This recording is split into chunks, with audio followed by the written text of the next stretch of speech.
Well, good afternoon, guys. Trevor Thompson, TNT Pressure Cleaning, dynamite service with explosive results. We're at just shy of a 6,000 square foot house wash with pool deck, barbecue area, driveway, walkway, etc. We shot a video earlier showing you guys a cobweb brush and how to save the wood if you have eaves up there that cannot be shot with any chems whatsoever.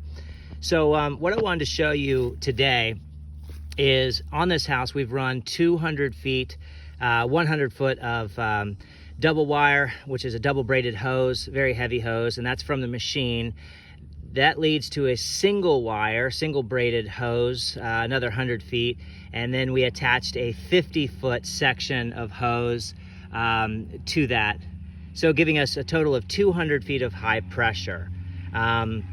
And what I want to show you in this video is if I take this high pressure ball valve, which is our DN10, you guys can see that's the DN10. It's well used because I work a lot, but this is a Mosmatic swivel. Now this is an expensive part, but it's very worth it. Mosmatic swivel. I highly recommend you getting one off your DN10, and here's why. If I take you through and show you what this hose looks like, you can see what everybody has to deal with. Loop-de-loop, loop-de-loop. All of these little loop-de-loops, okay? And that's from the hose being rolled up. There's a spare hose that's in the rig.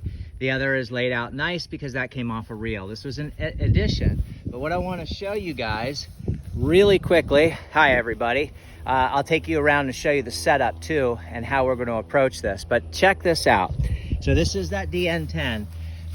Just by holding the high pressure ball valve, this Mosmatic swivel is going to allow all these loop-de-loops to come out. Now, so I'm going to show you the high pressure ball valve, and I'm going to show you the Mosmatic swivel. This is the attachment that you need that goes on to your high pressure hose. Now I'm going to zoom in really quickly, and I have nitrile gloves on. I'm going to zoom in so you can see that. And all I'm going to do is simply hold the high pressure ball valve just like this in my hand, and I'm going to begin to just walk straight out. And you see how that just rotates right around, and you basically have a tangle-free hose. And I wanted to bring that to everyone's attention because it really helps out in the process. So I'm now going to walk this hose around because I'm going to use this hose as a filler hose for my 12-volt machine. So as I run out of solution, I'm going to use this to dilute my product, and also use it to dilute my 55-gallon SH tank. I usually like to wrap these hoses over a shoulder and then grab under here so that I have a two-piece little system, just like that. So it kind of looks like that. And I just walk it right through the yard, just like this, preventing any snags or anything like that. So as you guys can see, this is a really big house, and I am owner-operator. I'm gonna just bend down really quickly because I don't want this hose to snag around this other hose. So see how I'm kind of moving this hose out, away, and that way we won't foam or loop. It's really about the prep work. Now I'm gonna walk this straight out here before I make that turn up into there. And that just saves me from having to walk back after I shoot this video. Turn you around really quickly and show you. We're running the belt driven 4 gallon a minute, 4,200 PSI Honda machine. This has a Viper AR pump on the back. That's a nickel plated pump, 13 horse, belt driven. Never touch your unloader.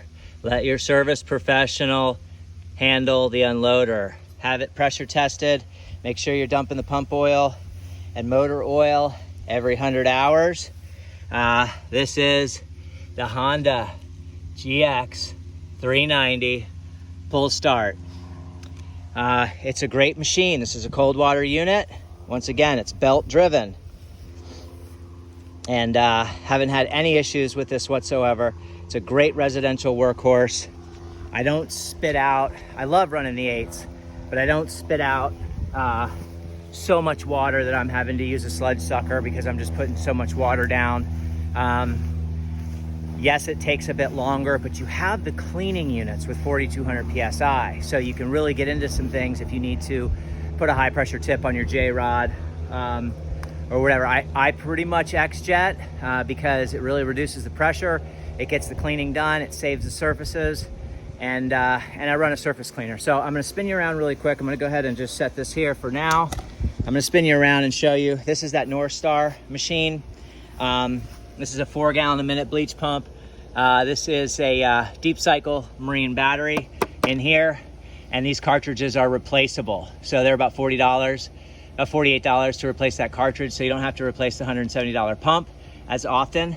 Haven't had any issues with this one. It's really a great little unit, a little mobile unit. In here we have the 55 gallon vertical SH tank, and I've got 15 gallons of sodium hypochlorite in there right now. I'm going to add to that, probably bring it up to about the 25 mark, and that way I have a good strong house wash mix, because I've got some really dirty gutters if you take a look, and I want to melt that stuff off right away. I have color tested all of my hardy board up here, made sure that can handle SH, and it can, which is really important. I can't stress that enough. I'm going to try to zoom you out, okay? And then here I have the Whisper Wash Classic. This is like a 20-inch, but it's really a 19. It's a Whisper Wash Classic Platinum Series.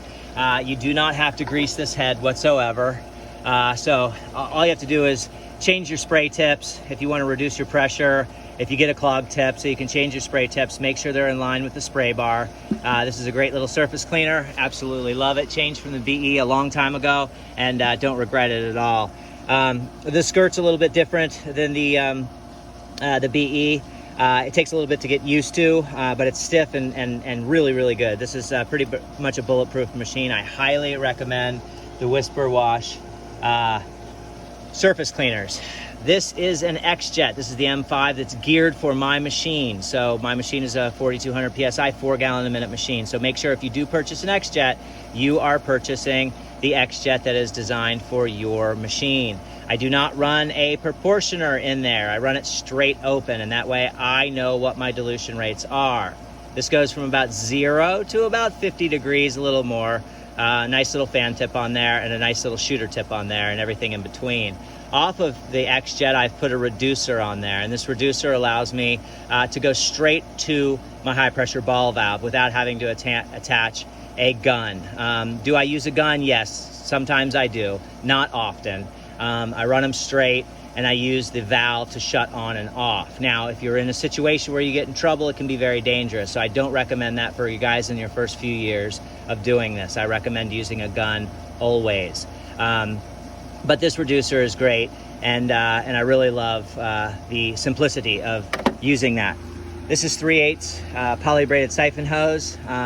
This is an old plunger that comes with your X-Jet package. I've taken the screen off so it just sits at the bottom. It's enough weight with the brass barb to sink all the way to the bottom, and that allows me to siphon my chemicals out of this and up onto the surfaces that I need to clean. I've got to get to work because I got a lot to do today, but I'm just going to show you. Ran a quick little ladder right up here so I could jump up onto the roof to run my test area and remove some wasp nests and check around some things, make sure things are good.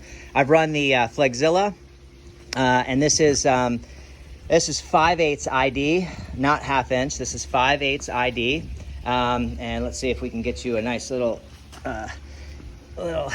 So if you look right there, there's 5/8 ID on that Flexzilla Legacy. This is the Pro. This is the Water Pro, and this is what I use to apply my solution from my 12 volt. I've used the Uter trigger gun here, and just cut your hose, put a nice clamp on there, put a nice little hose clamp on there. Make sure your cut is nice and clean. That way you don't get any leaks. I've had no leaks first installation. This gun here, I'm sorry, this is not the Uter, this is the Suttner.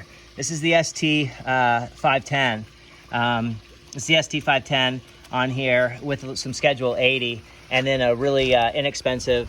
You actually can pick these up from Walmart or Ryobi if Ryobi is still making them. I don't use this a whole lot, but I do to do surfaces, flat surfaces like I'm about to do. I used to use these up on a roof, but I use my J-rod now because I get a much even spray pattern, and I've got multiple spray patterns. So I've already cleaned the barbecue area up. I swept out all of the corners in through here.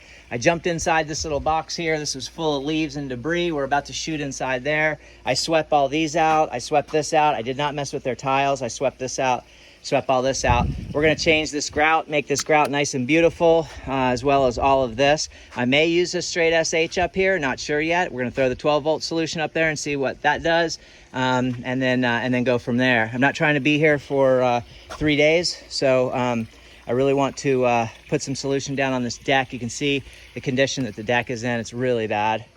So hopefully a surface cleaner will get that. I'm gonna have to use probably a fan tip, X-Jet tip, or even a turbo tip on some of these areas. I do have to get outside of this gate here to get that cleaned up.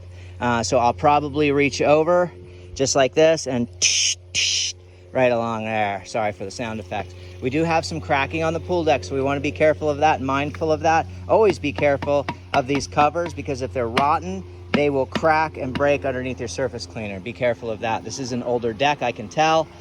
So, you know, that's kind of what we're up against. Now, one thing I do want to point out to you guys is that we have mud dauber nests, and mud dauber nests, unlike any of the other nests, are very difficult to come off. They're not impossible. However, in this particular situation, I've got really nice wood. So if I spray a degreaser up there, if I knock that mud dauber nest off, then I use my degreaser, because man, when you shoot the Zepp purple degreaser on those mud dauber nests, they just come right off. They melt right off.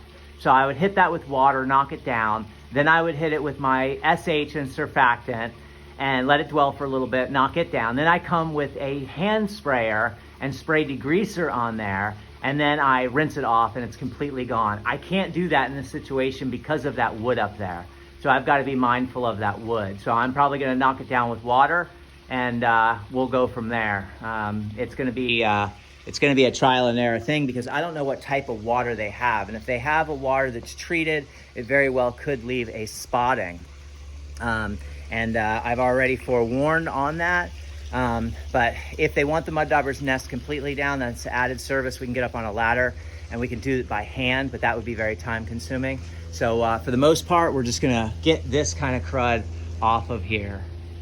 You know what I mean? This is the type of stuff that we really wanna, you know, brighten up and make pretty. All the windows and doors, you can see these windows and doors are just really, you know, hammered. I'll take you around here really quick just to show you what these doors look like. If we go around here, this is a beautiful home, but it just collects. You can just see, you know, so a good nice surfactant and SH will really make that nice and pretty and pop. So you can kind of see what that looks like. And the front doors are even worse. Thanks for bearing with me, guys. I hope this helps you better get set up out there in the field. Preparation is the key, and that way you are prepared and not tangled up and not running like a chicken with your head cut off. This is a chess game out here. You got to be 3 moves ahead of yourself and know what you're doing. So we're going to kick some of these rocks out of the way. You can see this would not be good for the surface cleaner. So you want to make sure all these rocks are completely gone out of your way, so that when you surface clean, you get all the way to your edges. Now I can take a shovel and get this even better, but I'll just give you an idea of how simple this is, to just walk alongside here and get those rocks sort of out of your way. I am wearing the Huck boots, and so far they're pretty decent. You know, they're not bulletproof, more like the muck boots.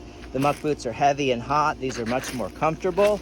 And we picked these up for about 80 bucks, or I don't know, maybe even 69 bucks.